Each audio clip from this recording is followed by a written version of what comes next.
Hey leaders, in this episode of Building a Culture of Collaboration, Lorna and I are joined by Darrin Peppard, leadership speaker, coach, host of the Leaning into Leadership podcast, and best-selling author, including Road to Awesome, The Journey of a Leader. In this episode, we're going to have a chance to chat with this self-declared recovering high school principal to learn more about his thoughts on leadership, team development, and what it means to lead from the balcony. So let's get started. Intentional and purposeful focus on building a culture of collaboration is the secret for leaders striving to make a difference. In building a culture of collaboration, Kurtis and Lorna Hewson will share simple tips, ideas, and strategies to take your organization's collaborative efforts to the next level. Welcome to episode 12, Building a Culture of Collaboration. I'm Lorna Hewson, lead learner and co-founder of Jigsaw Learning. And I'm Kurtis Hewson, also co-founder and lead learner of Jigsaw Learning. Today, we are joined by Darrin Peppard, president of Road to Awesome. So welcome, Darrin. It's great to have you join us here today. Yeah, absolutely. Thank you guys both so much for having me in. I'm looking forward to this conversation. Yeah, as are we. So why don't we start with just sharing a little bit of your background? You declare in the book that you're a recovering high school principal. And I know that was not initially on your radar of where you were going in your educational journey. So share a little bit of what that has been for you and where you're at now, my friend. Yeah, absolutely. So, I would tell you, I'm very much probably the best way to say it would be unlikely educator. As a high school kid, I didn't really know where I wanted to go. I didn't really know what I wanted to do. I knew I was going to go to college. It was just kind of an understood thing. I was going to do that, but I had no idea what I was going to focus on. And education was definitely not on the radar. And there's a long, winding story of how I got there, but it was actually, through a connection and through finding a passion for coaching that I really, ended up chasing that path into education. And it's interesting because now much of what I do is coaching, not fifth grade girls basketball, like the coaching that actually got me started, but coaching, new and emerging leaders and even just leaders who just need a little bit of support, a little bit of encouragement along the way. I spent 26 years in public education. Once I got my feet under me and figured out that education was the direction I wanted to go, from there it was right into another unlikely place. I wanted to be a high school teacher. I wanted to be a high school basketball coach, and I was hired to teach junior high school. And I coached junior high football. I coached junior high baseball, eventually got into coaching basketball at that level, and loved my time at the junior high level. 5 years as a junior high teacher, 6 years as a high school teacher. I did ultimately become a head basketball coach. I was also a head tennis coach. And at a point, my wife and my daughter, we all agreed that we wanted to have our daughter grow up, near cousins and aunts and uncles and grandparents and that kind of thing. So we moved back to my home state of Wyoming. Go Awesome. Folks. You won't say it, so I have to. But when we moved back to Wyoming, so we were in Arizona. I guess I left that piece out. But when we moved back to Wyoming, that was when I took my first administrative position, and I was an assistant principal at the high school level. Held 2 different assistant principal roles in the same building. First discipline and attendance, then curriculum and instruction. Ultimately became the high school principal at that school. I was my daughter's high school principal, which is an incredible experience. And there's probably 20 stories that we could chase there. And I, as a high school principal, when I first became the principal, so I moved down the hallway from one office to another, and it was 40 feet, and it might as well have been 400 miles because when you understand how that goes from the AP, right? Yeah, when you move from the AP role to the principal role, it's incredible the difference in the 2 roles. And I was not prepared. And honestly, you're never prepared, right? But I was really unprepared. And I set out, I think, to mostly prove I wasn't my predecessor, which was crazy. He was in the role for 17 years. He did a brilliant job. But I I struggled my first year and a half. And I would tell you that I was breathing through a snorkel, but most of the time I was probably in full scuba gear. I was so far underwater. And, I thought I had to be everything to everybody. I mean, Superman syndrome essentially is what it was. And man, I struggled. But ultimately, we got a new superintendent. He believed in leadership coaching, brought in leadership coaches for all of us. A whole lot of people in the district pushed back. But I was like, thank you, please. I need help. I knew I was struggling. I mean, it wasn't like, I thought I was on top of the world and doing a great job, and everybody's like, dude, you're terrible. No, I knew I was struggling. And working with the coach changed me completely. And it made a huge difference for me. And I'm sure we'll get into that a little bit. But from there, after I got myself figured out, I fell in love with coaching my assistant principals, my department heads, my emerging leaders in the building. And so many of them now have gone on to principalships, or a couple that are in superintendent roles, district level roles. And that's what I wanted to do. So, of course, I jumped into being a school superintendent because I thought I got to coach more leaders that way. And I couldn't have been further from the truth. You don't have time for that as a superintendent. You just don't. And so my final 4 years in public ed, I was a superintendent. And then a couple of years ago, just said, you know what, I can make a bigger impact by doing the work that I truly love, that I'm truly passionate about, by coaching those early career, emerging, and honestly struggling leaders. The leadership pipeline is not empty, but people are going through it so fast. And like me, a little bit unprepared, just need a little bit of support. And so that's what I'm doing now. I've been doing it for the last couple of years. I'm an author. I'm also, I speak in schools. I really hit hard around school culture and climate. I think it's one of the most important things we can do. Run a small publishing company here called Road to Awesome. Everything we do is under the brand Road to Awesome, because that's just who we are. And there's a story there too. But I already feel like I'm talking way too much, and I realize I'm a guest on your podcast. I'm not the host, but I still feel like I'm talking too much. So I'll stop talking and you can ask me another question. Well, that Road to Awesome is awesome. It's a great tagline for all of the work that you do. We are just listening to your experience, and there are so many parallels to the experiences that we've had through leadership as well. And just that feeling of, jumping into this, am I really the person who should be in this role? And do I know what I'm doing? And I know sometimes I definitely don't know what I'm doing. But just thinking about so many of those parallels, and the idea around coaching, and really taking on that thought process of, as a coach, whether it's in sports with kids or whether it's with leaders in schools, that same piece exists. And you mention it in your book, Road to Awesome, that idea that the best thing that you can do is to identify that you don't know. So I'd love to be able to hear a little bit more about that idea of, how you can help people is by saying that you actually don't know. Well, and to jump in there, that was one of the things that really resonated with me right from the start.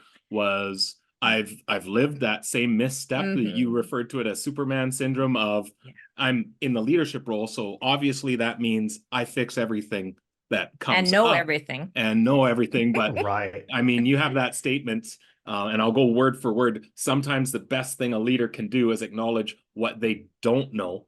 Talk to us a little bit more about that key learning that came for you. Yeah, it was huge. And, it's interesting, that part of the story. And I'm pretty sure that quote in the book, I'm actually talking about the superintendent who brought in the instructional coaches. He acknowledged that he had never been a teacher and that he had never been a principal. He was somebody who came into educational leadership through the business direction. And when he came to us, he said, I want you to be the best leaders you can be, but I've never been in your role. And I think you need somebody who has been in that role to really lean into. He said, I can evaluate you, I can use a rubric, but I can't really coach you because that's not not a schema that I carry. And I've always valued that about him, that, he was willing to model that particular learning and to give us the grace and the space to also then pay that forward and acknowledge the things that we didn't know. Because at that point, when he came in, I was very heavy in very deep in my Superman syndrome, where absolutely I thought being the leader. And Kurtis, I love that you acknowledged I wasn't alone. And I see this with leaders everywhere. Yeah. When you move into that role, you think you have to know everything. You have to solve all their problems. You have to answer all their questions. You have to be the smartest person in the room. And in reality, what I've discovered over time, and certainly even more so as a coach, is, the most important thing we can do is acknowledge what we don't know and just be curious. Ask a lot of questions, because that opens the door for, one, acknowledging the intelligence and the experience that's around you, and two, it just really reinforces that, we are in this together. I mean, if I know everything and I can do everybody's job, why do I need them?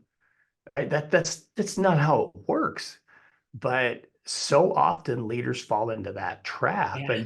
and not that they don't think they need everybody else around them. They just really do think, "Whew, I'm sitting in this space, and by goodness, you know, I better step up, because if I don't, here's what happens. And here's the fear. You both alluded to it. Yeah. If I don't know everything, they're going to find out I'm an imposter. Yeah. And then here comes the imposter syndrome, right? And it's like, it's not tapping you on the shoulder. It's hitting you on the back with a bat. Like, hey, you're a fraud. You're a fraud. You're a fraud. Yeah. But that's not leadership. It's just not leadership. It's much more about just opening up and listening to what everybody else brings to the table. I mean, for goodness sakes, in education, the people around you are highly educated. We need Absolutely. to ask them. We need to listen to Yeah. them. We really do. And not think we just have to solve their problems.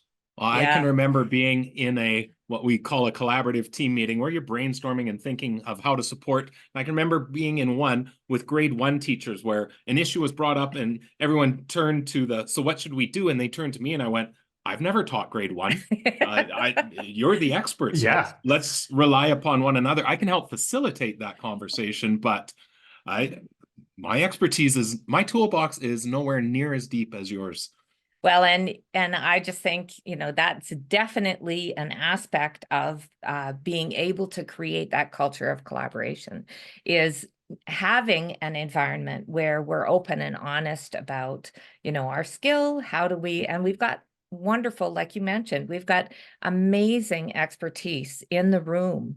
How do we work through those next steps, whatever it is that we're working toward? But being that leader who can say, I don't know, let's work through this together. And we actually, when we do some of our coaching through our work through collaborative response, we often talk about this aspect of, don't pretend that you know everything about how you implement this work, but let's work on this together, and reaching out intentionally and asking some of your team for their thoughts and their experience. See, I think that's a huge piece. Yeah, no, sorry to interrupt, but that's good. I don't want what Lorna is saying to get lost here.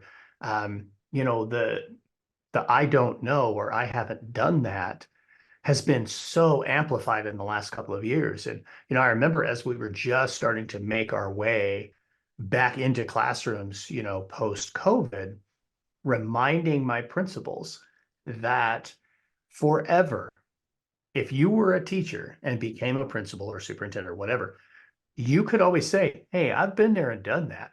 But from that line in the sand forward, I've never taught during a pandemic. I wasn't even a principal during a pandemic. I was the superintendent. I don't have the schema truly of what it is to teach post-pandemic. Yeah. And we have to acknowledge that. That's an experience that man, only our people in the classroom are getting that experience right now. And so as school leaders and as district leaders, we really have to keep that in mind that, you know, there definitely is a point in time where that schema shifted a little bit. Yes. Do I know what it's like to be in the classroom? Of course. Do you? Of course. Mhm. But there's a slight difference there that we have to acknowledge. You know, I think it's so interesting too, when we think about that experience of going through COVID at its greatest state of lockdowns and sanitizers and all of that. We actually saw schools that recognized we're engaging in something that nobody has a playbook Yeah. for and Yeah. leaned into their collaborative Yeah. structures even more. So did so much better coming through and out of at work than the schools that said, whoa, we're overwhelmed. Everyone just go back and be isolated and individualistic. We'll in cancel what you're all do- our meetings. We'll cancel all the structures and- meetings. We'll just survive. And unfortunately, I think that's kind of what happened is it became really clear, actually, this is a time when you need cultures of collaboration even deeper. And it really resonated to me. And I think it fits this as a nice segue in here. When you talked about that mentor that had reinforced that idea of what you came to learn as lead from the balcony and being able to step back and see what's happening. So I don't want to put words in your mouth. I would love for you to share with our listeners, what does that mean to you, that leading from the balcony? How did that come to be? Because I love the story within the book, even just the physical nature of that statement. And then how do you think that leading from the balcony supports the building of a culture of collaboration in a school? We'll be right back to continue this episode. We have all felt like this before when engaging in team meetings, feeling like our time is not being maximized or that this could have just been an email. As a leader, how can we ensure this is not the reality for everyone in the room? Rather than just simply coming together into a shared space, we really need to ensure that whenever we are engaging as a team in meetings, that the time is being utilized to its utmost and that we are truly seeing impact as a result of our conversations. My name is Kurtis Hewson, lead learner and co-founder of Jigsaw Learning. In this free on-demand webinar, I'm going to be sharing with you 5 planning considerations and then 5 facilitation considerations that you can put into place as a leader to take your team meetings to the next level. Access this webinar, and in addition to these 10 considerations, numerous free resources will be shared that you can begin using immediately. I can't wait to have you join me to learn how we can ensure that team meetings are having their optimal impact. And now back to our conversation. Well, it's all about reflection. And, you know, as a basketball coach, I spent a lot of time watching film, and back then it really was film. It's not digital, you know, it was real film. And, you know, riding on the bus, most of our games that we were on the bus for 3 hours each way. And so I watched a lot of game film, you know, more, you know, getting ready for the game on the way there, watching film, what we just did, what do I need to, you know, focus on for practice, you know, just honestly, good teaching, to be honest with you. And as a principal, I needed that too. You know, with my athletes, we could sit and talk about a situation, but we could go to the film because the film doesn't lie. It tells us exactly what happened, not the way I remember it or the way my athlete remembers it, but here's what actually happens. And it's always shot from a really high level, you know, which is good. You know, you want that balcony level perspective. And I just needed that as a school leader. I didn't have that. And for that matter, I needed the clarity of what it was that was even important to me. To get out of that, you know, Superman syndrome, I had to figure out what really mattered to me. And having my coach really helped me to gain that clarity. And ultimately, to me, it was 6 things that really, really mattered. If somebody said, you know, Darrin, what are the things that you're really focused on as a school leader? Here it is. These are my 6, right? But then it wasn't just enough to say, this is what I'm clear on. I had to then be really intentional, and I had to hold myself accountable to those things. And again, I needed the video, and nobody was doing that for me. Nobody's following me around, you know, shooting video of me as a principal. So I was walking in our gymnasium, and the gymnasium where I was a high school principal has an upper level. It has a balcony. And I'm standing on the balcony one day and just kind of looking around. And in my mind's eye, I'm thinking about these 6 things, and I'm just kind of checking in on myself. And I started in literally my own mind's eye, positioning those 6 things down on the basketball court, and just honestly had a conversation with myself. I was up there talking to myself, and it was actually also the passageway that went from the main hallway to the pool. So students that were headed over to the pool for class, would see me talking to myself, and I think they thought I was crazy, and they were probably right.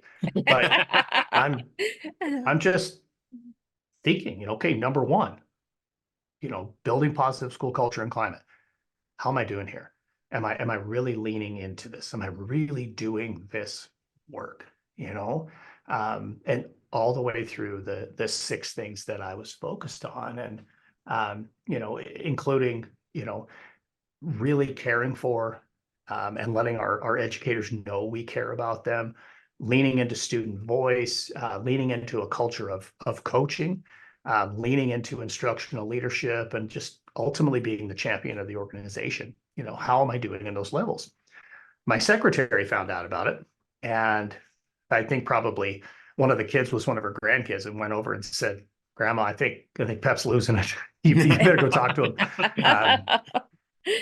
But she came over, and I explained to her, this is what I'm doing. And one of the most powerful things that I discovered through my coach was empowering my secretary in so many ways. And Marilyn was in so many ways just given the keys, and away she went with so much.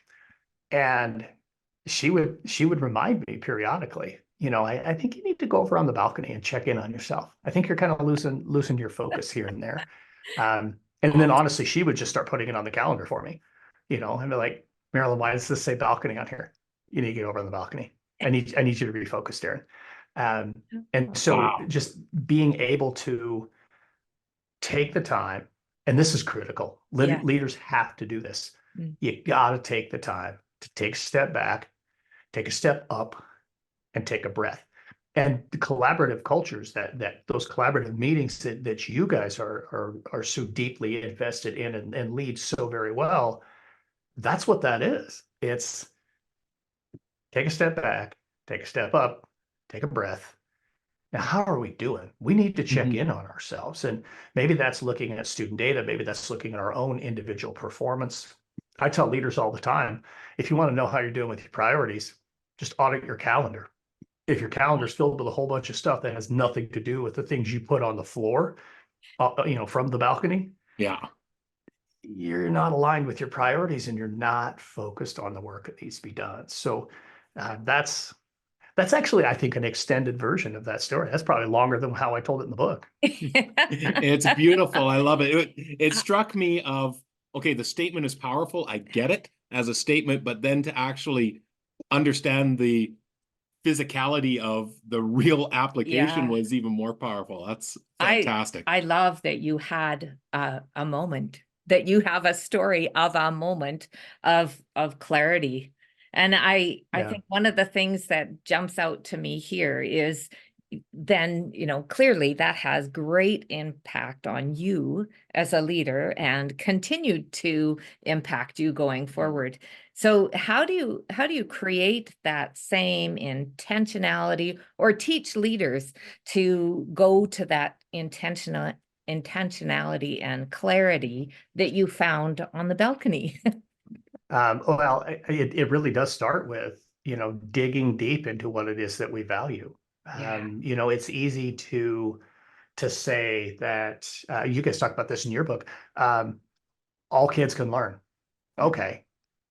Do you really believe that? Are you really living that? And how are you living it?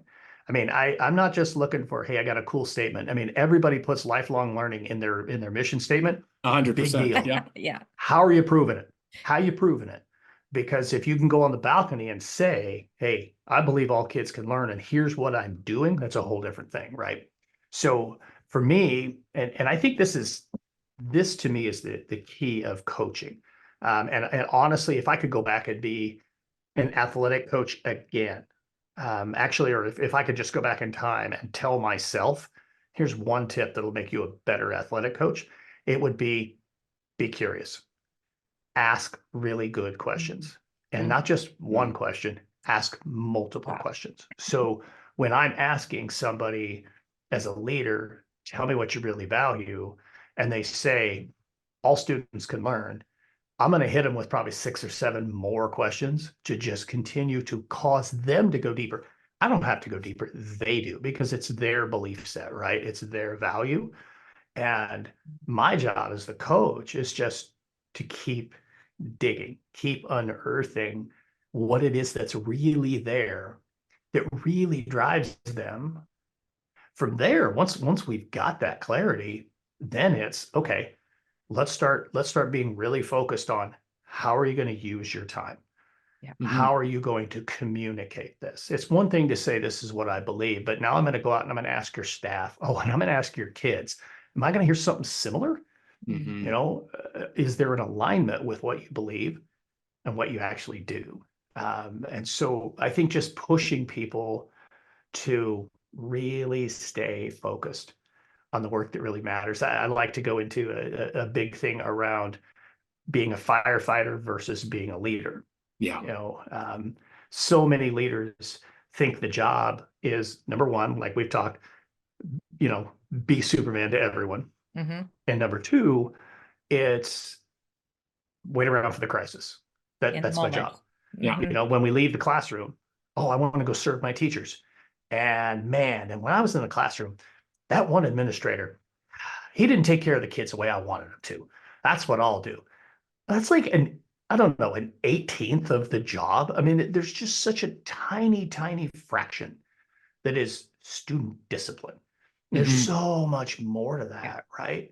And so I think helping administrators be really clear with how they communicate what they're really doing, what they're really all about, you know, through not just their words, but their actions, through the decisions that they make, ensuring that all of that comes back to whatever it is that they're clear about. Hey, this is where we are. And ideally that clarity should align with the mission, the vision, the organization's mission and vision, not just necessarily the building, but also probably the school or the district rather. And sorry, But go ahead. that clarity doesn't come unless we have the time to reflect. So I love your focus on that reflective practice. And as a coach, you can encourage people to move into that, giving them time and intentionality around being reflective and understanding that we learn so much by pausing long enough to be able to be reflective, because otherwise we are just running from one thing to the next and in that reactive mode like you described. Well, and I think too, Yeah. when you mentioned about empowerment and you use a specific example with your secretary, I think as a leader, if you can model, practice, and then create structures that people can start asking the questions of each other through teams and that, I mean, especially when you're in a to ask questions where I've got a staff of maybe 60 people, it can't be a single serve and return from one person. We've got to build structures and teams to each of them to be able to talk around that. And I loved what you said, because I used to say it completely myself as a principal too, is when you said some people see from a leadership of I'm here to serve the kids. That's my role. I'm here to serve the kids. But I was the same as you of I'm a step back away from the kids in a lot of circumstances, not all, but in many. How do I serve the teachers to be able to be the ones to best serve the students? Do you want to talk about how you go about doing that? Because to me, I think that's a real clear designation as a school leader, when you can make that delineation of I'm going to support teams and the adults supporting the kids, not I'm the sole bearer of success for 1,100 students. Well, and then that step even further back from that district position too, that, you know, needing, of course, kids are still at the focus. Oh, they are the core, focus of what we do.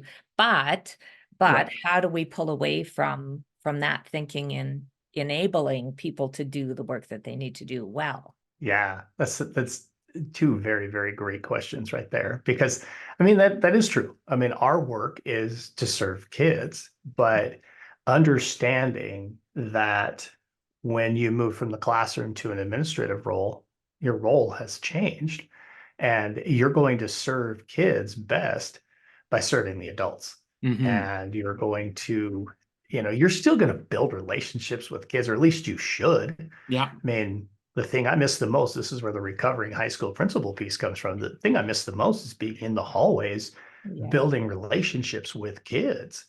I can't serve them well if I don't know them, Yeah, of course. but I still, I mean, I remember a conversation once with a good friend of mine who's now a superintendent. At the time, he was moving to an assistant superintendent role.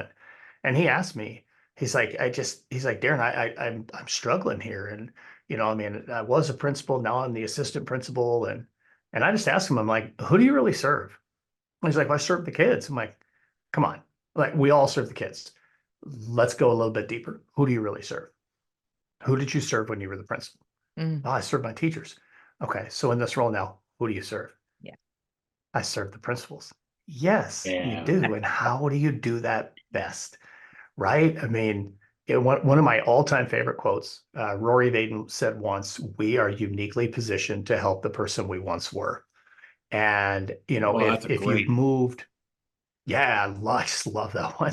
Yeah. If you've moved from teacher to principal, you used to be that teacher. That's who you're uniquely positioned to serve.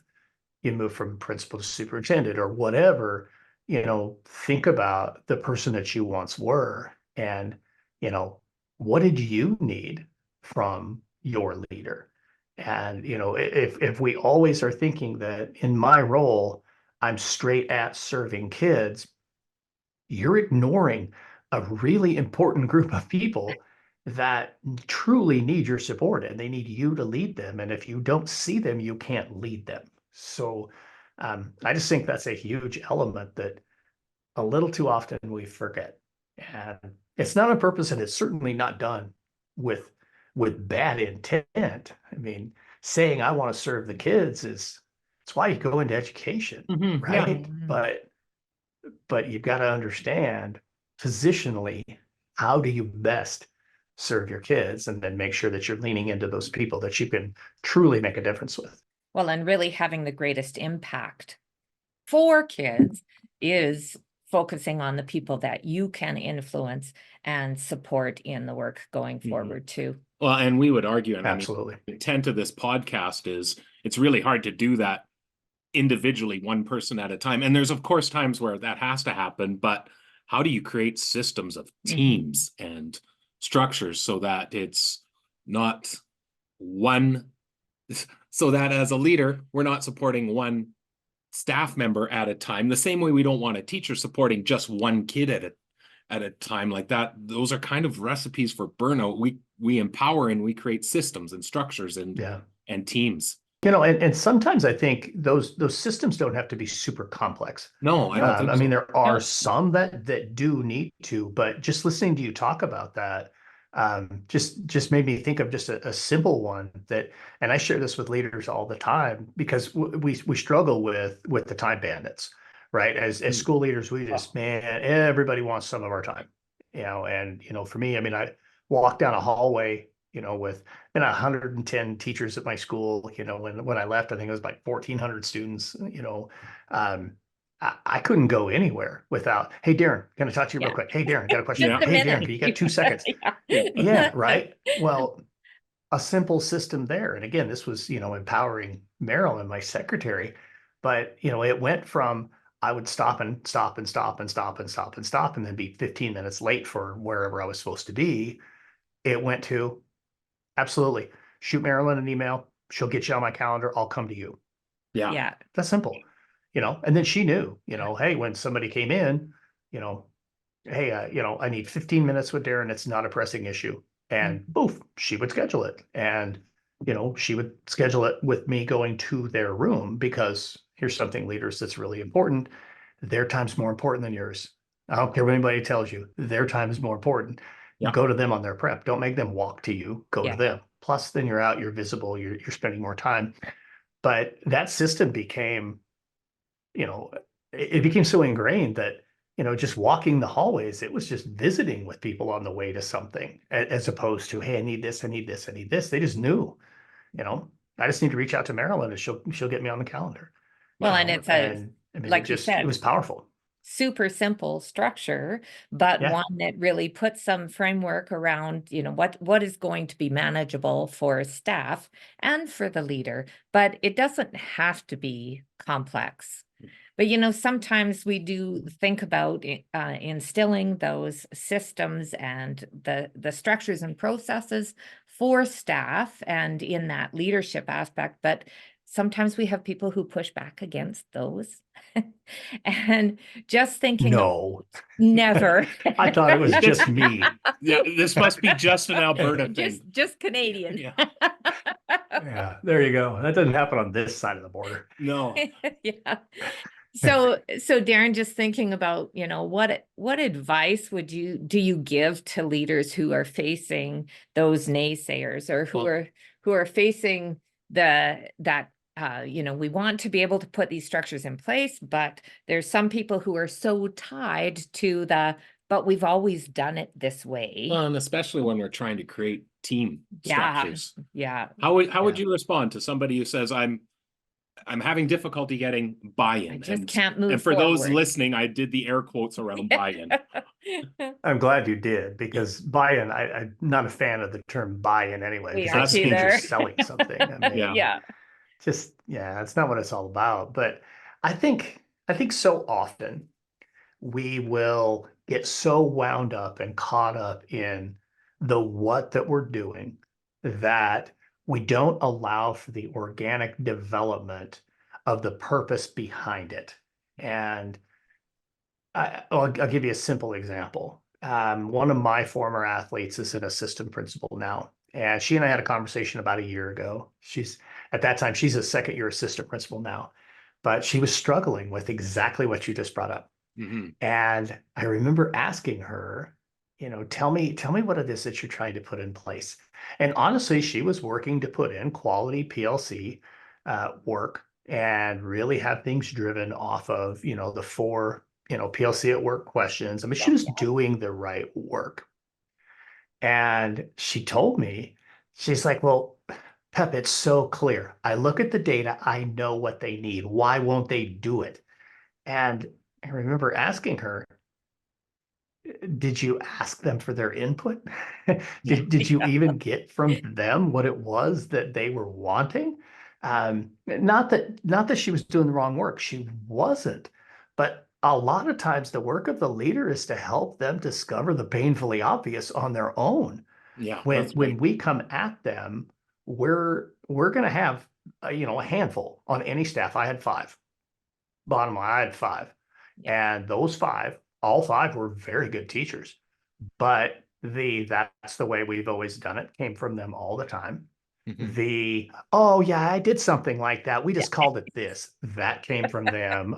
All of the greatest hits came from my group of 5. And what I learned was actually at a training. I love this one so much. I was at a training, the Kagan Cooperative Structures, and Spencer Kagan's wife, Lori, was actually the one who said this. She said, 99% of the people that we will label as struggling, as obstinate, or as not on board, I just air quoted too, folks, not on board, they just simply want to be heard.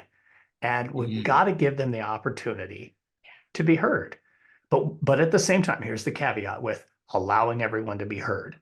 They must understand, and this is also a big part of a leader's work, being heard and getting your way are not the same thing. Mm-hmm. Mm-hmm. But if we give everybody the opportunity to truly be heard, to help them uncover what we see in the data by letting them do the mining, not just us saying, hey, I went through the data, here's what it tells us, and then therefore that's what we're going to do. Mm-hmm. That goes a long way. Now, are you still going to have a few? Yep. You are. Yep. And so lean into them, but don't spend all your time there. really focus on the ones who are moving forward, recognize, reward, and reinforce their work, because that will bring some along also. And honestly, my five, and I mean, I'm sure a few of them, if they listen to podcasts, have probably heard me say it, and they might even think that I'm talking about them, because I am. I spent a lot of time going to them to get their input. I was very intentional with, hey, John, tell me what you think about this. I'm kind of working on something, and I'd love to get your feedback. And, at least giving them the opportunity to be heard. One of my five once, I'll never forget it, sitting in a process, to hire an assistant principal, looking at a big pile of applications, looked at me and said, Darrin, I don't want to dig through every single one of these when you already probably know who the top five are. I trust you. Just tell me where we should go.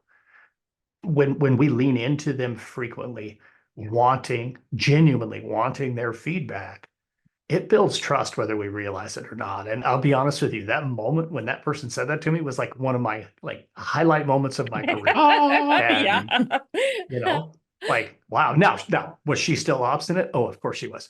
But to know that deep down in there, there was that genuine trust that existed, and that was the payoff for continuing to go to her and continuing to go to the other four.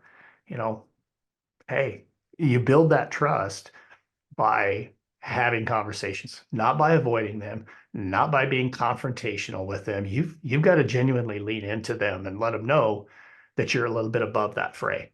When we think about this is actually going back around to where we started, but that idea of that Superman syndrome, we think that we need to be, pressuring people into moving forward because this is the direction I'm going. Yeah. And here's the steps we're taking because I'm leading it. Well, when you think, of course, that being that isolated leader syndrome again, but so not about collaborating, about leading that culture of collaboration. And Darrin, what you just described around, some of those naysayers that every environment has. And actually, I would argue you need that perspective. You do. Yeah. And we've often talked before, 100%. if everybody's on board, then determine somebody. We need someone that's There's going something to wrong. push back Yeah. on something just to expose what might not be, just to expose some blind spots. Well, and we want some of those competing thoughts or other thoughts to be able to point you in the right direction too, right? It's not always about just being able to lay out those, your next 5 steps is clear and concise, but we want to be able to have that pushback so that we really identify where are the issues, where are the possible contentious points that will help us to move together in greater success in the end. Well, and that's one of those other big leadership fallacies too, right? That, if we don't surround ourselves with people who may have a different viewpoint, we may all be wandering in the wrong direction. Yeah. Just having yes people together around you it does not necessarily mean you're all going the right direction. It just might mean you're all agreeing on wandering in the middle of nowhere. You've got to have those dissenting opinions, but you have to build, that culture of trust and that culture of collaboration where you can have those dissenting opinions and that it's okay. When I was stuck in, Superman syndrome, my APs, I had one who would push back, and I wasn't ready to hear that. Yeah. I mean, there was a point in time after he left the building to go be a principal that I don't think we spoke for like 2 years. And now we're good friends. And that wasn't his fault. That was my fault. I wasn't willing to listen to the dissenting opinions because I don't know. I couldn't see that at that point in time. I needed to get out of my own way and get out of my own funk so that I could see that.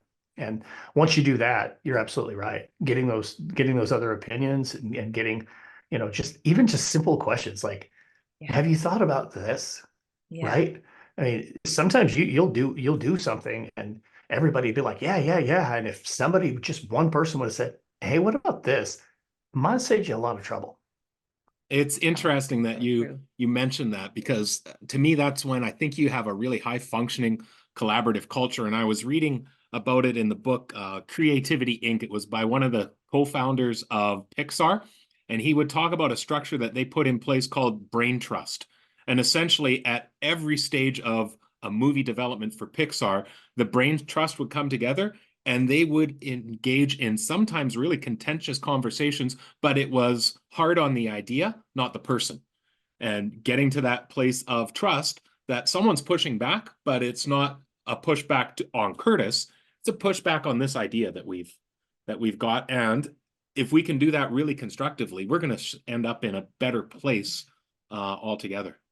Yeah, well, I mean, and it goes to, it goes to what you guys talk about with collaborative structures, and honestly, just with truly having those highly functioning instructional teams. When, when the three of us are talking about our fourth grade students, and I'm talking about one of mine, I have to be comfortable with you asking, have you tried this? Or what about this particular Mhm. strategy, or what if we use this intervention? Or we all have to feel comfortable and have that trust where I don't have to be the smartest fourth grade teacher in the room.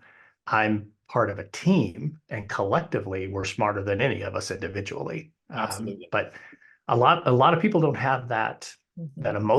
emotional security, or the I guess maybe the comfort and the trust with those around them to be willing to let go of that a little bit.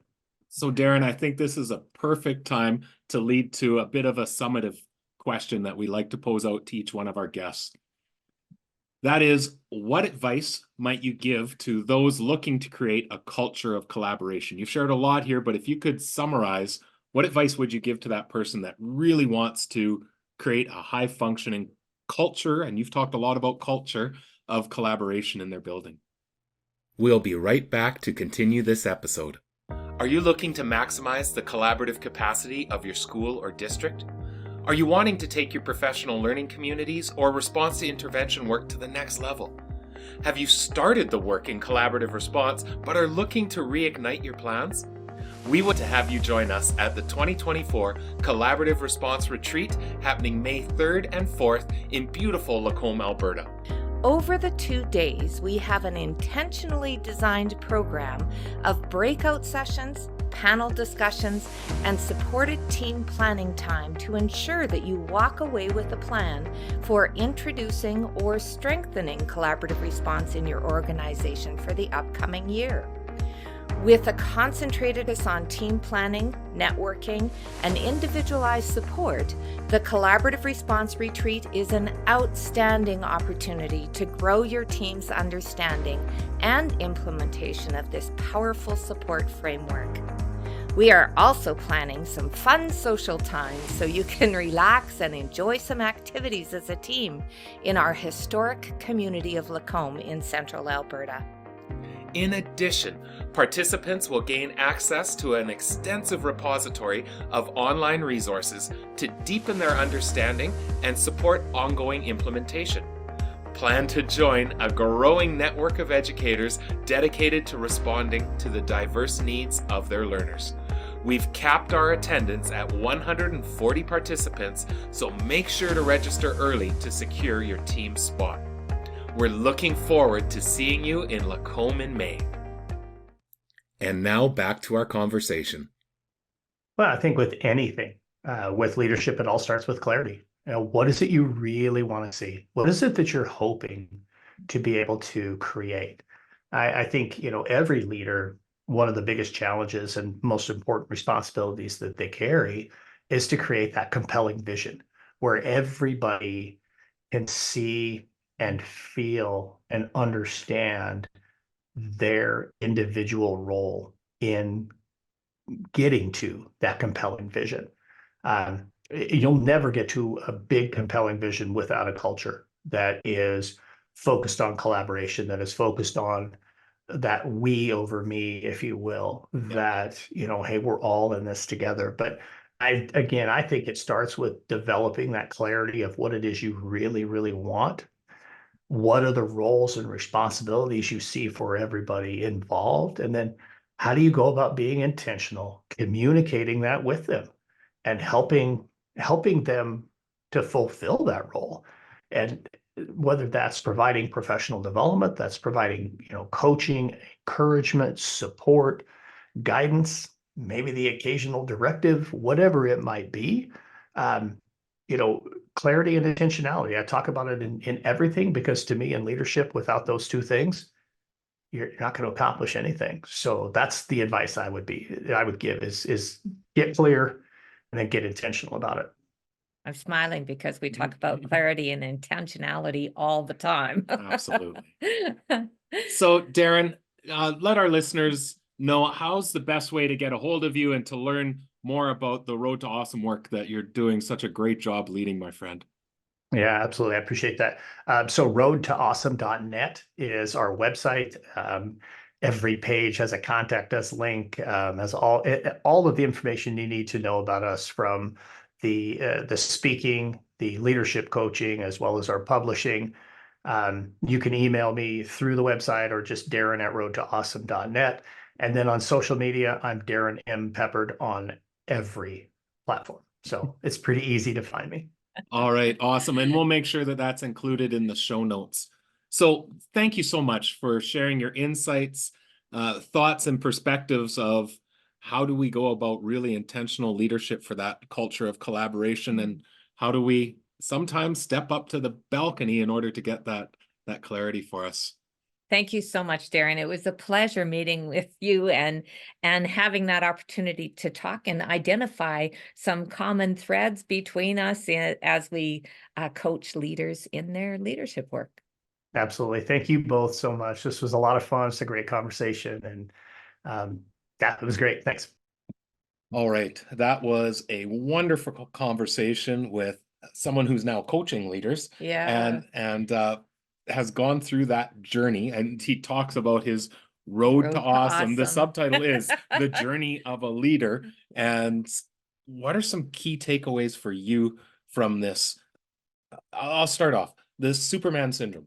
Yeah. We've lived that. We know exactly what that looks like and feels like. And it's so great to hear him recognize that, oh my goodness, this is what I was doing, and I can't fix everybody's problem. We have to create ways that instead of fixing, I'm questioning, or I'm helping people, leading to how can you help solve your own problem. And again, that's not a handoff. That's not to say I'm not there to help support you, but especially when it comes to the work of teams, you can't have a real team if somebody says, oh, good, I'll do everything. Yeah, no, not at all. And when we think about that, building the culture of collaboration, it's not going to happen if one person is doing everything on their own without intentionally creating that opportunity for others to participate. So one of the things that really stands out to me from our conversation with Darrin is that idea of reflective practice. And we learn about that when you get your first degree, your bachelor's degree, and as you do your master's, you spend lots of time journaling and identifying, really taking the space to reflect on what's working, what's not working. And I think when we do that in our educational experience, our formal educational experience, but then when we think about what we do in practice, it's almost negligent. Like it's almost absent of what we do day to day.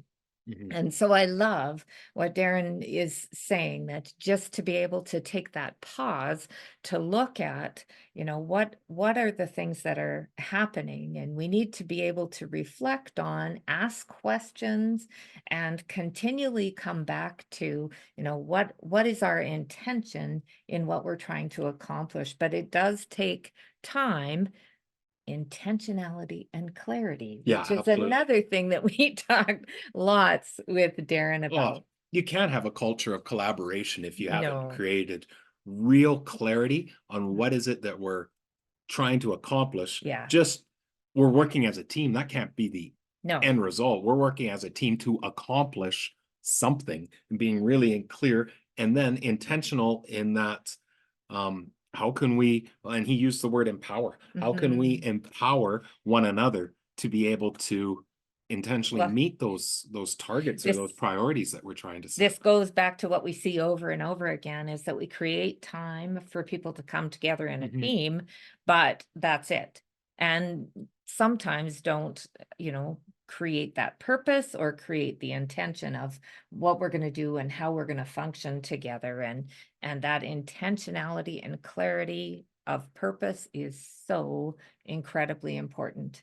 The other thing that I really appreciated was Darrin talking about that fact that we identify people in our environments all the time that struggle with steps moving forward for whatever reason is, but that with the understanding that, like you said, 99% of the time those people just want a space to be heard. Of course. And so when you know that, then it becomes a part of your practice as a leader to ensure that they have that space.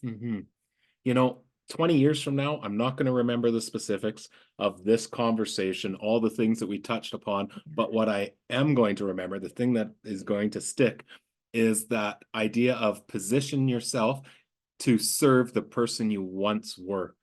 Man, Yeah. that's a powerful, That's a powerful powerful image. statement. And as you move from different roles, different positions, you're preparing yourself to serve your past self with what they need. Yeah. That one I loved. And again, that's that whole building a culture of collaboration is about systems, structures, and then supporting those systems and structures. So again, thanks so much, Darrin. And for people who are listening and watching, access his Road to Awesome, the journey of a leader. So thanks, Darrin. We really We'll make appreciate sure. your time. Yeah, and we'll make sure we put all of that information in the show notes. So once again, thank you for joining us for this episode of Building a Culture of Collaboration.